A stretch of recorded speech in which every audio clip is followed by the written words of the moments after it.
ನುಡಿದ ಸರ್ಕಾರ. ಏನ್ ಸ್ವಾಮಿ ಮಾಡಿದಿರಿ? ಇವತ್ತು ಜನ ಇಡೀ ಶಾಪ ಆಗ್ತಾ ಇದ್ದಾರೆ.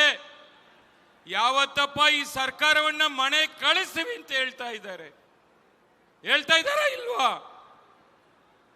ಯಾವತ್ತಪ್ಪ ಈ ಸರ್ಕಾರ ಮನೆಗೆ ಹೋಗುತ್ತೆ ಅಂತ ಹೇಳ್ತಾರೆ ಅಲ್ವಾ?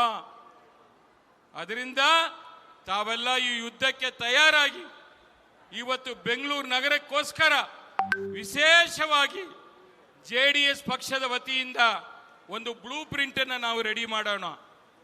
ನಮ್ಮ ಪಕ್ಷದ ವರಿಷ್ಠರಾದಂಥ ಸನ್ಮಾನ್ಯ ದೇವೇಗೌಡರು ಸಾಹೇಬರು, ನಮ್ಮ ನಾಯಕರಾದಂಥ ಕುಮಾರಣ್ಣವರ ಇವತ್ತು ಯುವಕರು, ನಮ್ಮ ಈ ಪಕ್ಷದ ಯುವ ರಾಜ ನಿಖಿಲ್ ಕುಮಾರಸ್ವಾಮಿ ಅವರು ಯುವಕರಿಗೋಸ್ಕರನೇ ಇವತ್ತು ಇಡೀ ರಾಜ್ಯಾದ್ಯಂತ ಪ್ರವಾಸವನ್ನ ಮಾಡಿ ಪಕ್ಷಕ್ಕೋಸ್ಕರ ಬಲವರ್ತನೆ ಮಾಡಬೇಕು, ಪಕ್ಷ ಸಂಘಟನೆ ಆಗಬೇಕು. 2028ರಲ್ಲಿ NDA ಮೈತ್ರಿಯ ಮುಖ್ಯಮಂತ್ರಿಯಾಗಿ ಕುಮಾರಣ್ಣವರು ಮತ್ತೊಮ್ಮೆ ಮುಖ್ಯಮಂತ್ರಿ ಆಗಬೇಕು ಅಂತ ಒಂದು ಸಂಕಲ್ಪ ಇಟ್ಕೊಂಡು ಇವತ್ತು ಕೆಲಸ ಮಾಡ್ತಾ ಇದ್ದಾರೆ. ಈ ರಾಜ್ಯವನ್ನ ಇವತ್ತೇನಾದ್ರೂ ಉಳಿಸ್ಬೇಕಾಗಿದ್ರೆ, ಈ ರಾಜ್ಯದ ಜನರಿಗೆ ಏನಾದ್ರೂ ಒಳ್ಳೇದಾಗಬೇಕಾಗಿದ್ರೆ, ಬೆಂಗಳೂರು ನಗರ ಇನ್ನೇನಾದ್ರೂ ಬೆಳಿಬೇಕಾಗಿದ್ರೆ ಮತ್ತೊಮ್ಮೆ NDA ಮೈತ್ರಿ ಸರ್ಕಾರ ಬರಬೇಕು, ಕುಮಾರಣ್ಣವರು ಮುಖ್ಯಮಂತ್ರಿ ಆಗಬೇಕು. ಇದು ಕೂಡ ಭಗವಂತನ ಆಟ. ಯಾವ ಶಕ್ತಿಯಿಂದ ಕೂಡ ತಡೀಲಿಕ್ಕೆ ಆಗುವುದಿಲ್ಲ ಅನ್ನೋದನ್ನ ಈ ಸಂದರ್ಭದಲ್ಲಿ ಹೇಳಲಿಕ್ಕೆ ಬಯಸ್ತಾ ಇದ್ದೀನಿ. ಆ ಬೆಂಗಳೂರು ನಗರದ ಬ್ಲೂ ಪ್ರಿಂಟ್ ಅಲ್ಲಿ ನಮ್ಮದೇ ಆದಂತ ಕೆಲವು ಕಲ್ಪನೆಗಳಿದೆ, ಕೆಲವು ಕನಸುಗಳಿದೆ. ಅದು ಎಲ್ಲವನ್ನು ಕೂಡ ತಂದು ನಮ್ಮ ಪಕ್ಷದ ಪ್ರಣಾಳಿಕೆಯಲ್ಲಿ ಅದನ್ನ ಪ್ರಿಂಟ್ ಮಾಡೋ ಮೂಲಕ ಬೆಂಗಳೂರು ನಗರದ 1,40,00,000 ಜನಸಂಖ್ಯೆ ಇರತಕ್ಕಂಥ ಪ್ರತಿಯೊಬ್ಬರು ಮನೆ ಮನೆಗೆ ಮುಟ್ಟಿಸುವಂತ ಕೆಲಸವನ್ನ ನಮ್ಮ ಕಾರ್ಯಕರ್ತರಾದಂಥ ನೀವು ಸೈನಿಕರಾಗಿ ಕೆಲಸ ಮಾಡಬೇಕು. ಈ ಯುದ್ಧದಲ್ಲಿ ಒಂದಷ್ಟು ನಾವು ವಾರ್ಡ್ಗಳನ್ನು ಗೆದ್ದು ನಮ್ಮ ಅಭಿವೃದ್ಧಿ ಪರ ಕೆಲಸ ಮಾಡಿ ವಿಜಯಶಾಲರಾಗಿ ಮಾಡಬೇಕು ಅಂತೇಳಿ ಈ ಸಂದರ್ಭದಲ್ಲಿ ತಮ್ಮಲ್ಲಿ ನಾನು ಕೈ ಜೋಡಿಸಿ ಮನವಿ ಮಾಡ್ತಾ ಇದ್ದೀನಿ. ಯಾಕೆಂದ್ರೆ ಇವತ್ತು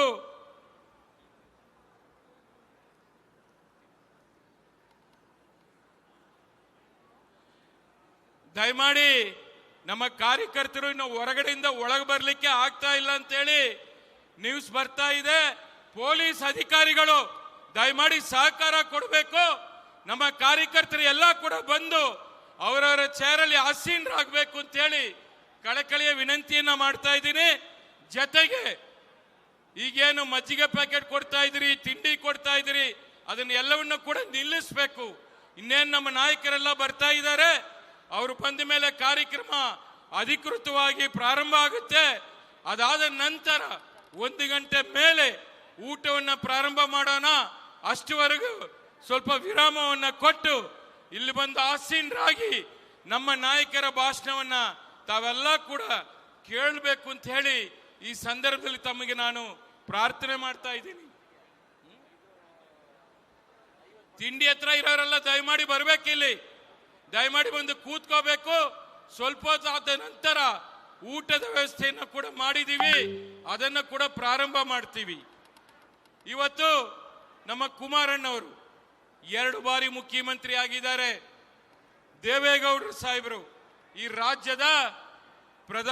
ರಾಷ್ಟ್ರದ ಪ್ರಧಾನಮಂತ್ರಿಯಾಗಿ, ಈ ರಾಜ್ಯದ ಮುಖ್ಯಮಂತ್ರಿಯಾಗಿ 65 ವರ್ಷಗಳ ಕಾಲ ಸುದೀರ್ಘ ರಾಜಕಾರಣದಲ್ಲಿ ಇವತ್ತು ಕೂಡ ಆ ಇಳಿಯ ವಯಸ್ಸಲ್ಲಿ ಮೊನ್ನೆ ಪಾರ್ಲಿಮೆಂಟ್ ರಾಜ್ಯಸಭೆಯಲ್ಲಿ ಕೂತ್ಕೊಂಡು ನಮ್ಮ ನಾಡಿನ ಜನತೆಗೋಸ್ಕರ, ನಮ್ಮ ಕನ್ನಡಿಗರಿಗೋಸ್ಕರ ಅಂತೇಳಿ ಕೈ ಜೋಡಿಸಿ ಮನವಿ ಮಾಡಿ ಪ್ರಧಾನಮಂತ್ರಿಯಲ್ಲಿ ಪ್ರಾರ್ಥನೆ ಮಾಡಿ ಇವತ್ತು ಎತ್ತಿನಹೊಳೆ ಯೋಜನೆಯನ್ನ ಉಳಿಸ್ಲಿಕ್ಕೆ ಅವರು ಪ್ರಯತ್ನ ಮಾಡಿ ಅದಕ್ಕೂ ಕೂಡ ಅವರು ಅನುಮೋದನೆ ಕೇಂದ್ರ ಸರ್ಕಾರ ಕೊಡುವಂತ ಕೆಲಸವನ್ನ ಮಾಡಿಸಿದ್ದಾರೆ.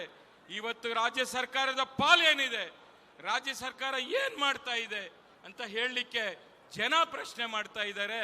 ಇದನ್ನ ತಾವೆಲ್ಲ ಕೂಡ ಅರ್ಥ ಮಾಡ್ಕೋಬೇಕು. ಬಹುಶಃ ಇವತ್ತು ಪ್ರತಿದಿನ ಕೂಡ ಎಲ್ಲ ಪದಾರ್ಥಗಳ ರೇಟ್ಗಳು, ಡೀಸೆಲ್ ತಗೊಳ್ಳಿ, ಪೆಟ್ರೋಲ್ ತಗೊಳ್ಳಿ, ಗ್ಯಾಸ್ ತಗೊಳ್ಳಿ, ಯಾವುದೇ ತಗೊಂಡ್ರು ಕೂಡ ಇವತ್ತು ದಿನನಿತ್ಯ ಹೆಣ್ಣು ಮಕ್ಕಳು ಬಳಕೆ ಮಾಡುವಂತ ಪ್ರತಿ ಪದಾರ್ಥಗಳು ಕೂಡ ಬೆಲೆ ಏರಿಕೆ ಆಗ್ತಾನೇ ಇದೆ. ಇದಕ್ಕೆ ಕಡಿವಾಳ ಹಾಕೋರು ಯಾರು ಸ್ವಾಮಿ? ಹೇಳಬೇಕು ರಾಜ್ಯ ಸರ್ಕಾರ. ಇವತ್ತು ದುಂಡು ವೆಚ್ಚವನ್ನ ಮಾಡಿಕೊಂಡು ರಾಜ್ಯದ ಜನರ ಮೇಲೆ ಬರ ಎಳೆಯುವಂತ ಕೆಲಸವನ್ನ ತಾವೆಲ್ಲ ಕೂಡ ಮಾಡ್ತಾ ಇದ್ದೀರಿ. ಮುಂದಿನ ದಿನಗಳಲ್ಲಿ ಜನನೇ ನಿಮ್ಗೆ ಬುದ್ಧಿ ಕಲಿಸುವಂತ ಕೆಲಸ ಆಗುತ್ತೆ ಅಂತೇಳಿ ಈ ಸಂದರ್ಭದಲ್ಲಿ ನಾನು ಹೇಳಲಿಕ್ಕೆ ಬಯಸ್ತಾ ಇದ್ದೀನಿ. ಯಾಕೆಂದ್ರೆ ಇವತ್ತು ಬೆಂಗಳೂರು ನಗರ ಅಂತಾರಾಷ್ಟ್ರೀಯ ಮಟ್ಟದಲ್ಲಿ ಒಂದು ಹೆಸರು ಮಾಡಿರತಕ್ಕಂಥ ನಗರ. ಇವತ್ತು ನೀವು ಮೂಲಭೂತ ಸೌಕರ್ಯಗಳನ್ನ ಕೊಡ್ಲಿಕ್ಕೆ ನಿಮ್ಮ ಕೈಯಲ್ಲಿ ಆಗಿಲ್ಲ. ಬಹುಶಃ ಎಲ್ಲೋ ಒಂದ್ ಕಡೆ ಮೂಲಭೂತ ಸೌಕರ್ಯಗಳನ್ನ ಕೊಡ್ಲಿಕ್ಕೆ ನಿಮ್ಮ ಕೈಯಲ್ಲಿ ಆಗಿಲ್ಲ.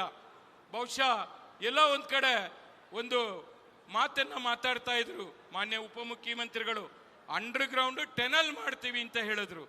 ಬರೀ ಮಾತು, ಬರೀ ನೀವು ಏನು ಹೇಳ್ತಾ ಇದ್ದೀರಿ, ಒಂದು ಕೆಲಸನೂ ಕಾರ್ಯರೂಪಕ್ಕೆ ಬರೋದಿಲ್ಲ. ಬರೀ ಟ್ಯಾಕ್ಸ್ ಮಾತ್ರ ಜಾಸ್ತಿ ಆಗ್ತದೆ ಹೊತ್ತು ಅಭಿವೃದ್ಧಿ ಡೆವಲಪ್ಮೆಂಟ್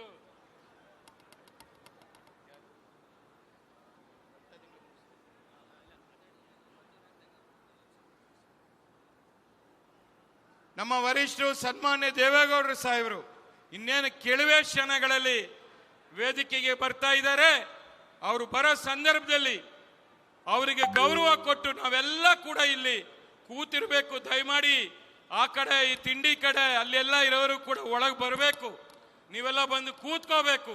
ಕೂತ್ಕೊಂಡು ನಮ್ಮ ವರಿಷ್ಠರಿಗೆ, ನಮ್ಮ ನಾಯಕರುಗಳಿಗೆ ಗೌರವ ಸಲ್ಲಿಸಬೇಕು ಅಂತೇಳಿ ನಿಮ್ಮಲ್ಲಿ ನಾನು ಮನವಿ ಮಾಡ್ತಾ ಇದ್ದೀನಿ. ಮತ್ತೊಮ್ಮೆ ಬನ್ನಿ, ದಯಮಾಡಿ ಬನ್ನಿ, ಎಲ್ಲ ಕೂತ್ಕೊಳ್ಳಿ ಇಲ್ಲಿ.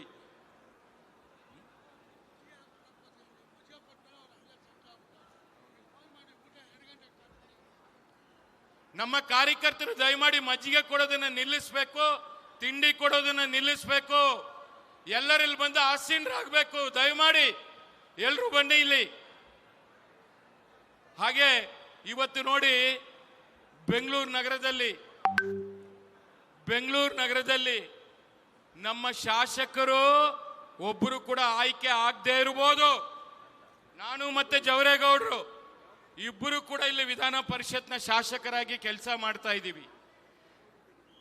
ವಿಧಾನಸಭೆ ಅಸೆಂಬ್ಲಿಯಲ್ಲಿ ಶಾಸಕರು ಇಲ್ಲ ಅಂದ್ರೂ ಕೂಡ ನಮ್ಮ ಕಾರ್ಯಕರ್ತರು ನೀವೇ ನಮ್ಮ ಪಕ್ಷದ ಶಕ್ತಿ, ನೀವೇ ಎಲ್ಲ ಬಲ, ಎಲ್ಲ ನಿಮ್ಮಿಂದ ಮಾತ್ರ ಸಾಧ್ಯ ಅನ್ನೋದನ್ನ ಇವತ್ತು ತಾವೆಲ್ಲ ಕೂಡ ಇಲ್ಲಿ ದೊಡ್ಡ ಮಟ್ಟದಲ್ಲಿ ಸೇರಿ ಇಡೀ ರಾಜ್ಯಕ್ಕೆ, ಇಡೀ ರಾಷ್ಟ್ರಕ್ಕೆ, ನಮ್ಮ ರಾಜ್ಯದ ರಾಜಧಾನಿ ಬೆಂಗಳೂರಲ್ಲಿ ಈ ಒಂದು ಕಾರ್ಯಕ್ರಮವನ್ನ ಯಶಸ್ವಿಗೊಳಿಸುವ ಮೂಲಕ ಒಂದು ಸಂದೇಶವನ್ನ ಕೊಡ್ತಾ ಇದ್ದೀರಿ. ಅದು ಕೂಡ ನಿಜವಾಗ್ಲೂ ಇದು ನಮ್ಮ ಪಕ್ಷದ ಒಂದು ಶಕ್ತಿ, ನೀವೇ ಅನ್ನೋದನ್ನ ತೋರಿಸ್ಕೊಡ್ತಾ ಇದ್ದೀರಿ ಮತ್ತೊಮ್ಮೆ ಅನ್ನೋದನ್ನ ಹೇಳಲಿಕ್ಕೆ ಬಯಸ್ತಾ ಇದ್ದೀನಿ. ಬಂಧುಗಳೇ, ಇವತ್ತು ನೀವೆಲ್ಲ ಮಹಿಳೆಯರು ಕೂಡ ದೊಡ್ಡ ಮಟ್ಟದಲ್ಲಿ ಇಲ್ಲಿ ಸೇರಿದ್ದೀರಿ. ನನಗೊತ್ತು ನೀವೆಲ್ಲ ಕೂಡ ನಮ್ಮ ವರಿಷ್ಠರು ಮತ್ತೆ ನಮ್ಮ ಕುಮಾರಣ್ಣವರು, ನಿಖಿಲ್ ಕುಮಾರಸ್ವಾಮಿ ಅವರ ಭಾಷಣ ಕೇಳಲಿಕ್ಕೆ ತಾವೆಲ್ಲ ಕೂಡ ಇಲ್ಲಿ ಬಂದಿದ್ದೀರಾ ಅಂತೇಳಿ. ಆದರೂ ಕೂಡ ಇನ್ನೇನು ಕೆಲವೇ ಕ್ಷಣಗಳಲ್ಲಿ ಈ ಕಾರ್ಯಕ್ರಮ ಶುರುವಾಗುತ್ತೆ. ನೀವು ಎಲ್ಲರೂ ಕೂಡ ಇವತ್ತು ನಾನು ಒಂದನ್ನ ಹೇಳಲಿಕ್ಕೆ ಬಯಸ್ತಾ ಇದ್ದೀನಿ. ತಾವೆಲ್ಲ ಕೂಡ ಅಜ್ಜಿಯರಿಲ್ಲದ ಮನೆ ಇಲ್ಲ, ಮಜ್ಜಿಗೆ ಇಲ್ಲದ ಊಟವಿಲ್ಲ, ಗೆಜ್ಜೆ ಇಲ್ಲದ ಕುಣಿತವಿಲ್ಲ, ಸನ್ಮಾನ್ಯ ಕುಮಾರಣ್ಣವರಿಲ್ಲದ ಈ ರಾಜ್ಯ ಇಲ್ಲ. ಅದನ್ನ ಎಲ್ಲರೂ ಕೂಡ ಅರ್ಥ ಮಾಡ್ಕೋಬೇಕಾಗಿದೆ. ಯಾಕೆಂದ್ರೆ ಬಹಳ ಜನ ಇಲ್ಲಿ ಬಂದಿದ್ದೀರಿ. ದಯಮಾಡಿ ನಿಮ್ಮಲ್ಲಿ ನಾನು ಕೇಳ್ಕೊಳ್ಳೋದಿಷ್ಟೇ, ಎಲ್ಲರ ಭಾಷಣ ಕೇಳ್ತೀರಿ. ಭಾಷಣ ಕೇಳಿದ ಮೇಲೆ ನೀವೆಲ್ಲ ಕೂಡ ಎಚ್ಚರ ವಹಿಸಬೇಕು. ಭಾಷಣ ಕೇಳಿ ಮನೆಗೆ ಹೋಗಿ ಮಲಗಂಗಿಲ್ಲ. ಈ ಯುದ್ಧಕ್ಕೆ ಸಿದ್ಧತೆ ಏನಿದೆ, ನಮ್ಮ ನಾಯಕರು ಏನೇನು ಹೇಳ್ತಾರೆ ಅದನ್ನೆಲ್ಲ ಕೂಡ ಕಿವಿ ಕೊಟ್ಟು ಕೇಳಿ ಅದನ್ನ ಅನುಷ್ಠಾನಕ್ಕೆ ತರಬೇಕು. ನೀವು ಭಾಷಣ ಕೇಳಿ ಮಲಗಂಗಿಲ್ಲ. ನೀವೆಲ್ಲ ಮಲಗಿದ್ರೆ ಕಷ್ಟ. ನೀವೆಲ್ಲ ಎದ್ದಿದ್ರೆ ಮಾತ್ರ ಕುಮಾರಣ್ಣ ಪಾಸ್ ಆದ್ರೆ ಈ ರಾಜ್ಯದ ಬಾಸು ಅವರೇ ಅನ್ನೋದನ್ನ ಮತ್ತೊಮ್ಮೆ ಮೂರನೇ ಬಾರಿ ಹೇಳಲಿಕ್ಕೆ ಬಯಸ್ತಾ ಇದ್ದೀನಿ. ತಾವೆಲ್ಲ ಕೂಡ ಗಮನ ಕೊಟ್ಟು ಈ ರಾಜ್ಯದ ಅಭಿವೃದ್ಧಿ, ಬೆಂಗಳೂರು ನಗರದ ಅಭಿವೃದ್ಧಿ ಅಂತ ಹೇಳಿ ನಾವೆಲ್ಲ ಕೆಲಸ ಮಾಡೋಣ ಅಂತೇಳಿ ಮತ್ತೊಮ್ಮೆ ಈ GB 5 ಕಾರ್ಪೊರೇಷನ್ ಎಲೆಕ್ಷನ್ ಅಲ್ಲಿ ಕೂಡ ನಮ್ಮ ಕಾರ್ಯಕರ್ತರು ದೊಡ್ಡ ಮಟ್ಟದಲ್ಲಿ